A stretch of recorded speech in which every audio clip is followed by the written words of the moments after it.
tentang gangguan atau penyakit dari sistem peredaran darah. Contohnya ada di sini, ada anemia, jantung koroner, dan leukemia.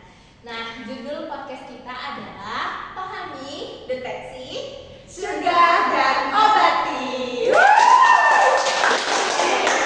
Gak lama-lama lagi kita langsung masuk ke topik yang pertama, yaitu tentang anemia. Nah, sebelumnya kita udah ada 3 orang yang bakal jadi narasumber kita nih. Kenalin diri dulu, siapa ini? Halo semuanya, perkenalkan nama aku Atika Kartika. Aku Kristasya Maria Pumba. Aku Gabriela Ejo, bisa dipanggil Gaby. Oke, dan aku Juni dan aku Jessica bakal nanya-nanya seputar anemia itu apa. Lanjut aja, yang pertama itu anemia itu apa sih teman-teman? Jadi anemia itu kan kita pernah dengarnya tuh kekurangan darah gitu ya. Kayak kamu sakit apa? Aku sakit anemia, kurang darah nih. Terus lemas, pucat gitu. Jadi gangguan anemia. Jadi anemia itu adalah gangguan atau kondisi di mana seorang itu kekurangan sel darah merah gitu. Atau sel darah merah itu berfungsinya tuh tidak berfungsi dengan baik gitu. Jadi ada organ yang tidak mendapatkan cukup oksigen, atau ada sel otot dan sel otak yang tidak mendapatkan oksigen yang cukup. Jadi orang penderitanya tuh anemia itu jadi lemas gitu, pucat, terus warna kulit tuh kekuningan, bahkan dia sering ngantuk gitu. Ngantuknya tuh dalam arti yang kayak abis makan nih ngantuk, terus dia pusing juga dan lain-lain. Nah, anemia merupakan gangguan atau kelainan hematologi yang terjadi karena hemoglobinnya itu di bawah normal. Jadi hemoglobin itu adalah sel darah merah utama yang mengikat oksigen. Jadi menyebabkan si penderitanya itu anemia, terus lemah, letih, lesu atau pusing gitu sih. Nah, tadi kan kita udah tahu anemia itu apa. Sekarang kita beralih ke seberapa bahayanya sih anemia itu dan berapa banyak remaja yang terkena anemia itu. Sebenarnya anemia itu bisa digolongkan ke penyakit yang cukup berbahaya, karena seperti udah dijelaskan Atika tadi, kan orang yang terkena anemia itu kekurangan suplai oksigen karena kekurangan sel darah merah. Padahal yang kita tahu itu kan oksigen itu sangat penting bagi tubuh. Orang yang kekurangan oksigen pasti bisa mati dong. Jadi penyakit ini harus mendapat perhatian khusus karena oksigen itu penting. Kalau kekurangan oksigen dapat mengganggu fungsi organ tubuh. Kalau misalnya ini terjadi dalam jangka yang berat, habis itu jangka panjang terus nggak diobati dengan benar, bisa jadi orang tersebut beresiko tinggi menyebabkan kematian. Gitu. Nah, kan tadi Jessica juga tanya ini berapa banyak sih remaja-remaja yang sekarang tuh menghadapi anemia. Nah, seperti yang udah dijelaskan oleh Atika sama Maria tadi, selain anemia itu merupakan penyakit yang sangat berat atau sangat menyakitkan, itu juga tergolong, anemia itu juga tergolong penyakit yang sangat umum nih dihadapi oleh masyarakat. Nah, karena anemia itu merupakan salah satu masalah kesehatan yang dapat dialami oleh balita, remaja, ibu hamil, bahkan usia lanjut. Jadi tergolongnya tuh semua usia bisa terkena anemia gitu. Nah, jika dilihat dari Riskesdas atau bisa disebut riset kesehatan dasar yang dikeluarkan oleh Badan Kemenkes RI atau Kementerian Kesehatan RI pada tahun 2018, nah aku baca ya datanya, tercatat sebesar 26,8% anak usia 5-14 tahun, jadi ini tergolongnya balita atau anak kecil sampai remaja awal, itu menderita anemia, dan 32% pada remaja atau usia dewasa muda dari usia 15 tahun sampai 24 tahun. Nah, ini bisa diartikan 3 dari 10 orang teman kita tuh bisa saja nih menghadapi anemia. Misalkan bisa dicek nih teman-teman kalian yang mungkin lelah berkepanjangan kalau melakukan aktivitas atau berkunang-kunangnya itu kayak, masa teman melakukan aktivitas itu udah kayak capek banget gitu. Nah, namun dibandingkan lagi nih, remaja putri itu lebih rentan menghadapi anemia dibandingkan dengan remaja putra. Nah, kira-kira teman-teman sekarang ada yang tahu gak nih kenapa remaja putri itu nggak sih? Menstruasi dan Nah, benar-benar. Nah, hal ini karena remaja putri yang tadi mengalami menstruasi. Nah, karena menstruasi itu kan mengeluarkan darah ya, sehingga remaja putri itu kehilangan banyak darah, sehingga ya tadi mengakibatkan mengalami anemia. Nah, kalau kita nih sebagai murid semanti, kan kalau pembiasaan pada hari Rabu dikasih dong pil penambah darah itu ya namanya. Nah, itu dikasih kepada kita untuk kita tetap menambah darah walaupun kita ada di stage menstruasi gitu. Diminum ya. Diminum. Aduh, minum dong. Jangan. Siap minum kok.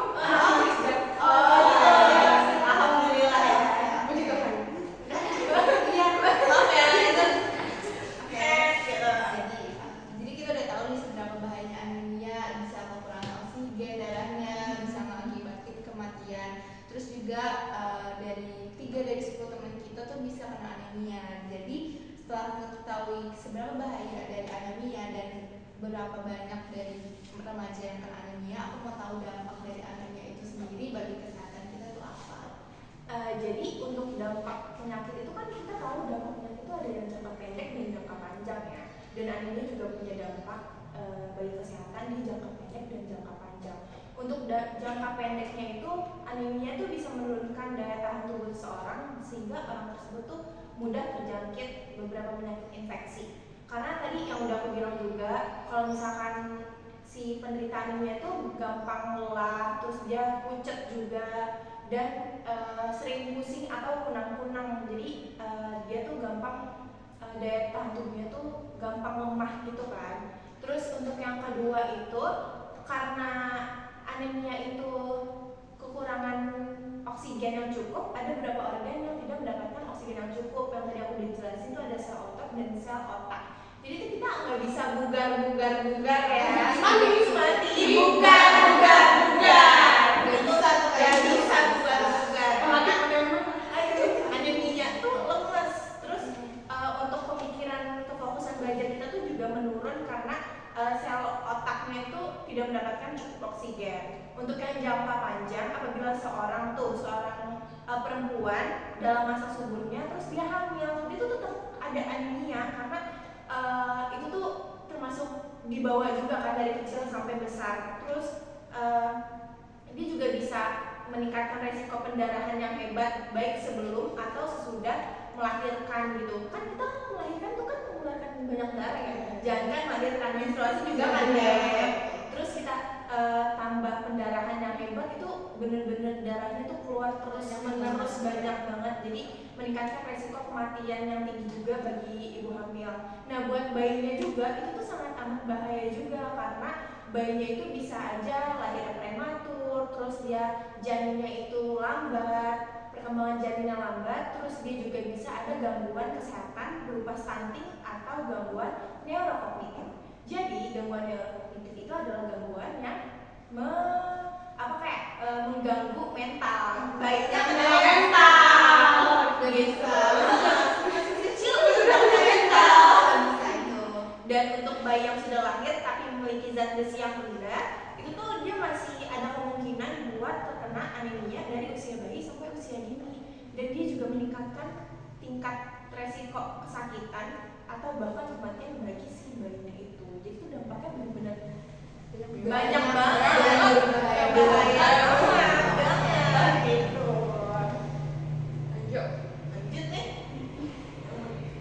Oke, jadi selanjutnya itu kan udah tadi kayak ada juga udah ada kan senggol sedikit nih. Nah, aku nih punya pengalaman dari cerita teman-teman nih kalau abis bangun tuh langsung kayak kunang-kunang. Iya, itu kayak masuk tanda-tanda anemia atau enggak nih sebenarnya? Sebenarnya itu juga termasuk ya ke dalam tanda-tanda anemia, tapi kita nggak boleh menilai dari gejala itu aja karena penyakit lain kayak tekanan darah rendah itu bisa juga kalau kita misalnya baru bangun tiba-tiba bangun itu bisa aja kita pusingkan. Makanya aku mau kasih tahu, aku mau ulang aja sih sebenarnya tanda-tanda dari anemia. Yang pertama, lemas dan cepat lelah karena dia kekurangan oksigen, sakit kepala dan pusing, sering mengantuk misalnya kayak tadi mengantuk setelah makan gitu.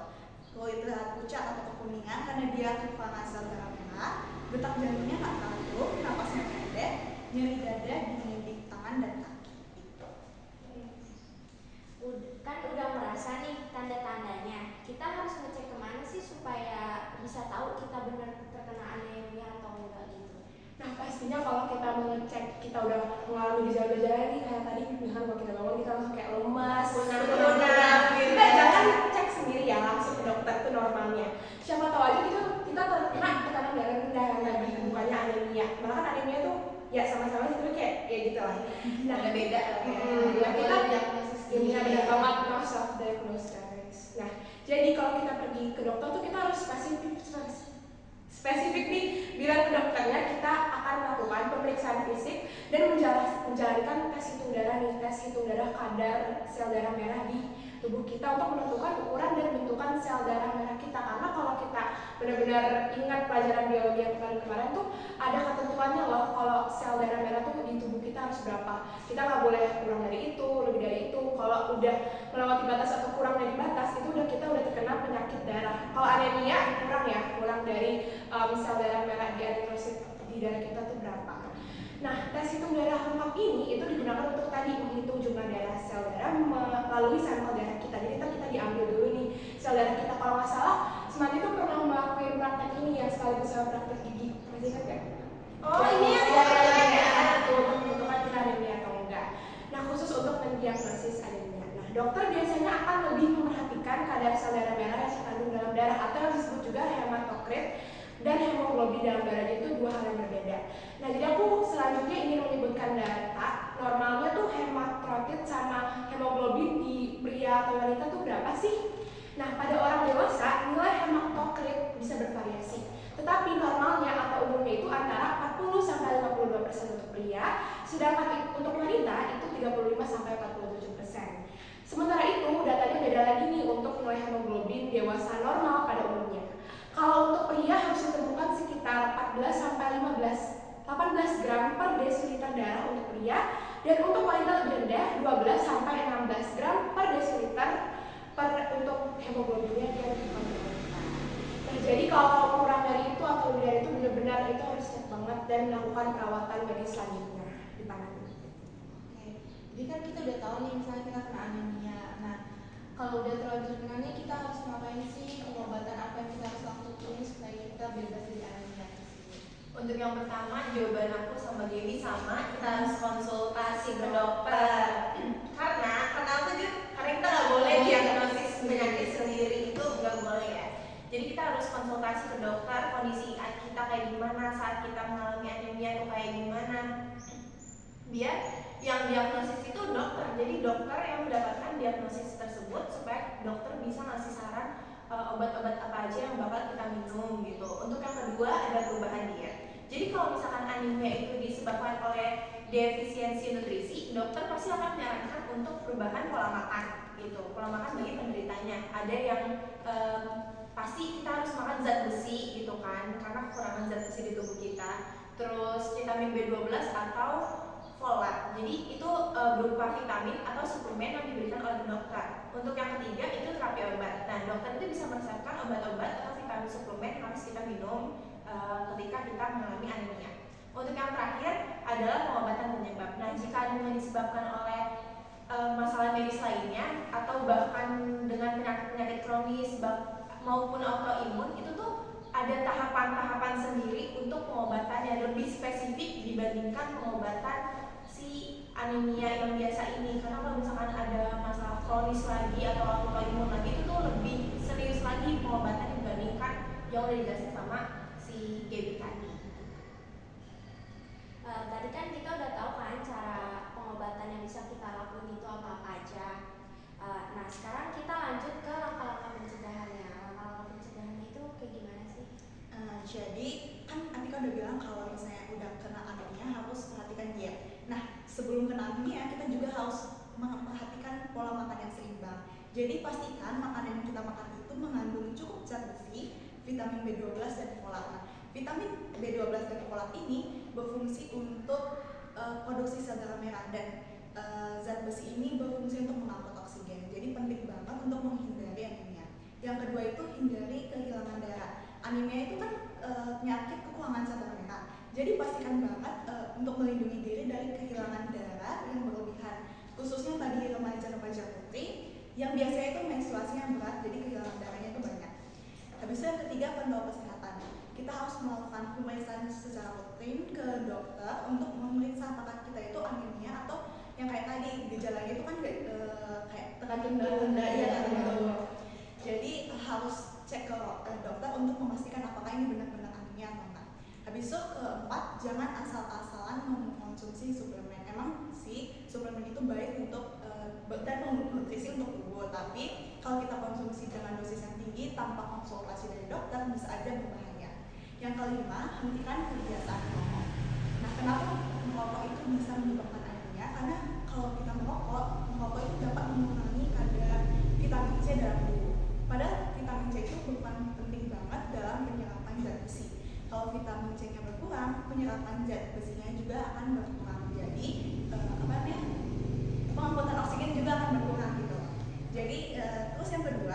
merokok merusak lapisan lambung dan usus. Jadi kerusakan lambung dan usus ini dapat menyebabkan pendarahan yang akan menghilangkan darah. Yang terakhir itu merokok menyebabkan kekurangan nutrisi lain kayak yang tadi vitamin B12 dan folat yang sangat berperan penting untuk produksi sel darah. Kalau nggak salah, sebelum hari itu tuh banyak yang beredar yang tanpa BBM tuh bisa menyebabkan anemia nih. Ada yang kayak malah berakibat buruk bagi tubuh itu yang nggak ada BPOM-nya ya? Biasanya sih kan soalnya kan kalau Enggak, beda pasti enggak, dicek iya. Enggak disarankan sama dokter. Iya sih. Mana menyebabkan anemia nanti? Iya, Bukan